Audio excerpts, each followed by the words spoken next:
We are a land of many nations. We are New World explorers. We are the huddled masses, yearning to breathe freedom. We will risk it all. We have the courage to dream the impossible and make it the truth. We stand our ground and charge headlong towards our destiny.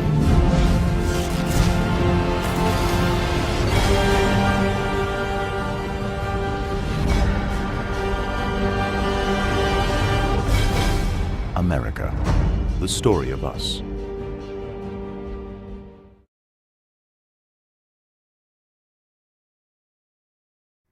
Welcome to a history of American civilization through the Civil War. As a little bit of background information on myself, both of my grandfathers, Maurice Smith and Chester Zarzechny, were veterans of the Korean War. My grandfather on my mother's side having served in the Navy, and my grandfather on my father's side having served in the Air Force. As for myself, I actually attended Padua Franciscan High School in Parma, Ohio, where I wrestled. I earned my undergraduate degree at Baldwin-Wallace College, now known as Baldwin-Wallace University, majoring in both history and French and minoring in political science. I then went on to earn my master's degree in history from Kent State University, and finally my doctorate in history from The Ohio State University. In addition to teaching at Ashland University, I also teach at John Carroll University, where I am the faculty advisor to the award-winning Boo Streaks Paranormal Research Group. And yes, I have the highest score in the world in Karaoke Revolution for the PlayStation 3. So as I mentioned before, in addition to teaching at Ashland, I also teach at Kent State University at Stark and John Carroll University, hence why I have 3 different emails. Because our class is a virtual class, I don't have regular office hours, although I do live in Ashland and could potentially meet people in person at Ashland University. However, you're more than welcome to contact me at any time by any of my 3 email addresses, although it's probably best to go with the Ashland one for obvious reasons. You'll find the syllabus as well as an indication of what kind of assignments we'll have. You'll already have available to you the various reading assignments and video lectures that have already been pre-prepared for this course. I will come up with weekly discussion questions, and I encourage you, when participating in discussions, to respond to each other, to interact, to have a real discussion, and always do so in a respectful manner. When you write your discussion posts, I encourage you to use proper English as well, because you are being graded on these. These are not simply comments that you'd be posting on a random online forum or on Facebook or something like that. As such, I'd like you to follow a number of different grammar tips, and these are just a few basic ideas, but generally speaking, when you're using a formal type of history speak, you would not use contractions. Moreover, you want to avoid starting sentences with however when you mean nevertheless. The word usually serves better when not in first position. Whenever however comes first, it means in whatever way or to whatever extent. Also, use the word very only sparingly. Only where necessary as emphasis is necessary, you want to use words that are strong in themselves. Rather, very, little, pretty, these are the leeches that infest the pond of prose, sucking the blood of words. The constant use of the adjective little, except to indicate size, is particularly debilitating. We should all try to do a little better. We should all be very watchful of this rule, for it is a rather important one, and we are pretty sure to violate it now and then. You can use very correctly in some instances, if it's an official scale or classification like fine, very fine, excellent, or if it's some sort of creative and original attempt at alliteration, such as, nevertheless, this very venerable version of the valuable volume violates various rules about verbosity. If you're quoting somebody else who used the word, that's okay, of course, but any other use of very in history papers, exams, discussions, whatever, is, as the Germans would say, verboten, which is German for forbidden. So I suspect that most of you are probably not history majors, if not all of you, so you may be wondering then, why study history? Why should people bother studying the past in our increasingly future-oriented society? Well, Edward Gibbon, the author of The Decline and Fall of the Roman Empire in the 18th century Enlightenment, had the following to say. He wrote, quote, I have but one lamp by which my feet are guided, and that is the lamp of experience. I know no way of judging the future but by the past. Textbooks that I've used in the past offer further reasons of why you might want to study the past. One thing is that a thoughtful examination of the past can tell us a great deal about how we came to be and who we are. Moreover, the effort we put into grappling with the assumptions and worldviews of earlier societies teaches us to see the world through different eyes. Well, these are some of the reasons why historians believe you should study history, but I reckon you probably have your own goal for why doing so, and I encourage you to even write that goal down and then to see at the end of the semester if you've accomplished that goal. When I teach this class in the classroom, I oftentimes actually pass out a handout in which I ask students to do just that, and then I pass it around again on the last day of class to see if they've accomplished their goal. Well, I encourage you to maybe do that for yourselves so you have something that you clearly want to achieve. Now, there are a number of things that I would like to see you achieve. Because you're going to be writing your answers in response to the readings and videos and on the discussion forums, I hope that you'll improve your writing ability. Not so much your public speaking, perhaps, for this class, but nevertheless, the way that you convey your ideas, the way that you communicate with each other is something we hope to achieve. We also hope that you think critically about the past, that you're not going to just simply read things and regurgitate information. You're going to instead learn to tell the difference between facts, opinions, and generalizations. You're going to understand that there are different approaches, different methodologies to understanding history. You'll use primary and secondary sources to understand multiple causation of the past, and you'll develop research skills in the library and obviously by using the internet. So what then is history? Well, the subject matter of history are the past events, battles, lists of kings and presidents, the great migrations, and so forth. But history is more than just the subject matter. It's also the interpretation and analysis of this subject matter. As such, history is not just a set of facts, but a series of arguments, of issues, and controversies. The historian, a student or writer of history, especially someone who produces a scholarly examination of a historical topic, has three primary problems. First is the discovery of what happened in the past.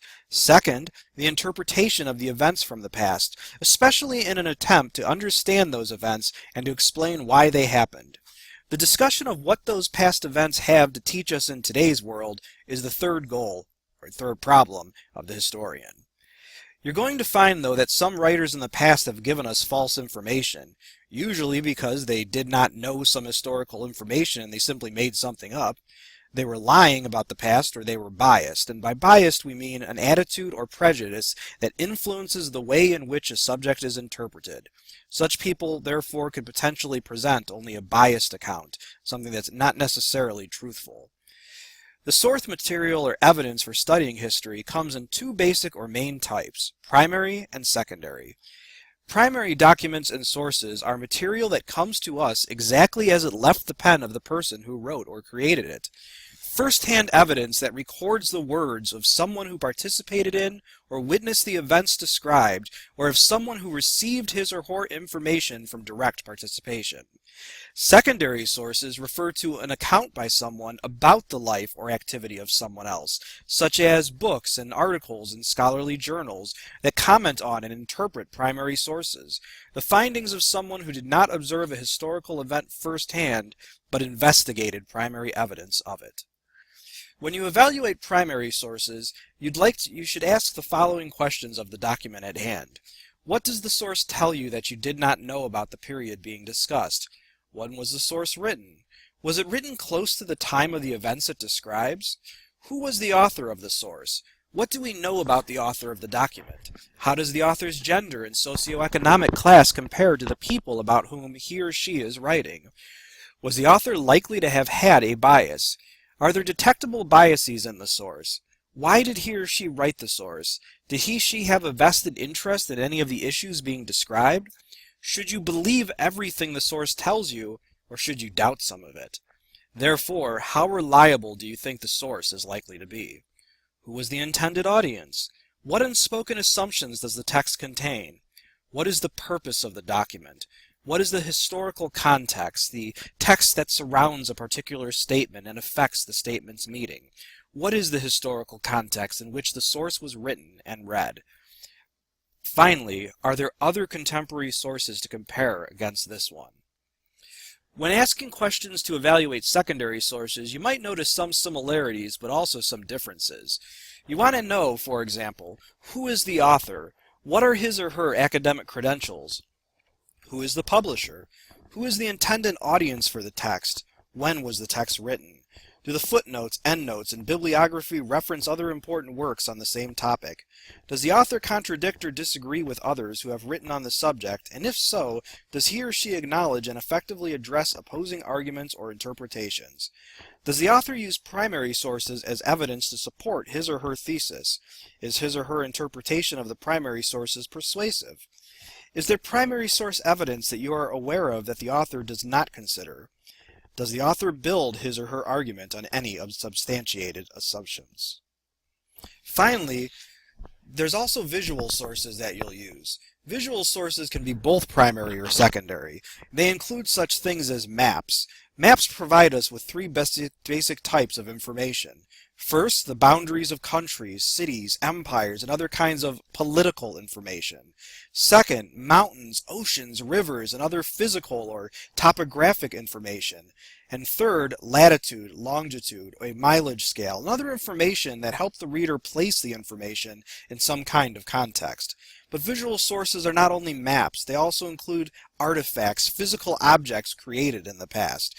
When I teach these classes in the classroom, for example, I actually will pass around coins and other types of artifacts from the past so people can even hold history in their hands. Well, in addition to maps and physical objects, you also have photographs and artworks, but you have to read and study these carefully because just like written sources, they can deceive you. Take, for example, this picture here that shows Stalin.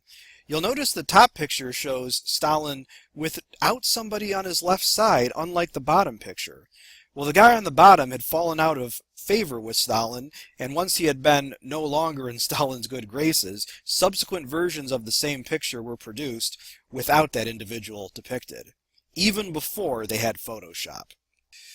One of the fun things about history is that there are actually changing directions of historical research. There's different philosophies of history. Because history is indeed a series of arguments based on evidence, historians have different perspectives of how they interpret and use that evidence. History is not a case of 2 + 2 = 4 like math or the sciences. Rather, there are different approaches. There's different explanations, not only of the most important causes of specific events, but the broadest developments in human affairs. For example, there's the cyclical school, a school of historical thought that believes history repeats itself. Those who forget the past are condemned to repeat it. According to this school, essential forces of nature and human nature are changeless, so past patterns of events repeat themselves endlessly. You have a classical age, followed by a dark age, followed by a renaissance, or return to the classical era. The providential school of historical thought believes that the course of history is determined by God and that the flow of historical events represents struggles between the forces of good and evil, the Axis versus the Allies, for example. The progressive school of historical thought believes human history illustrates neither endless cycles nor divine intervention, but continual progress.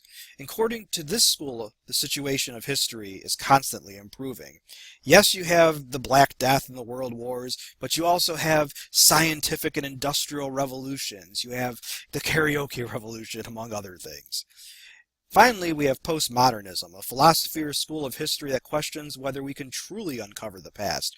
When you think back to these images and you consider that even written sources can be biased and dishonest, well, can we really understand what happened in the past? Can we actually get to certain truth? Well, that's all I have for our introduction, and I hope that you take some time to look over and familiarize yourself with the course. If you have any questions concerning the syllabus or anything from this short video, please do not hesitate to send me an email message, and I'll gladly get back to you, always within 24 hours. Thank you once again for being part of our class, and I'm looking forward to teaching you. Have a nice week. Thanks.